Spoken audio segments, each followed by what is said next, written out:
ঊর্ধ্বগতির দ্রব্যমূল্য নিয়ে ঝগড়া সংগৃহীত। দ্রব্যগুলো ঝগড়া করে কাহার বেশি মূল্য, আদা বলে কেউ হবে না আমার সমতুল্য। আমার মূল্য ঊর্ধ্বে ওটার গতি এতই তেজি, 2-3 লাপে হইছি আমি 300 টাকা কেজি। এলাচ বলে দেখো দেখো, কয় কি বোকা আদা, আমার দাম আজও বোধহয় জানে না এই গাধা। কান খুলে শোন পাগলা আদা, শোন রে বোকা হাবা, দামের জন্য সারা দেশে এলাচ সবার সেরা।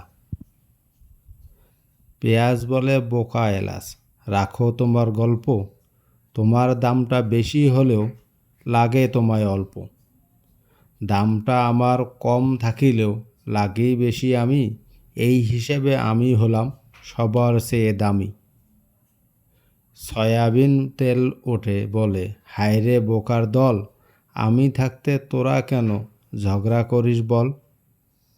80 থেকে 200 হইছি মাত্র যে এক রাতে, কান্নাকাটি করেও তোরা পারবি কি তার সাথে। সাদা চিনি বলে তোরা ঝগড়াঝাটি ছাড়, চাওয়ালের জিগাও গিয়া মূল্য বেশি কার।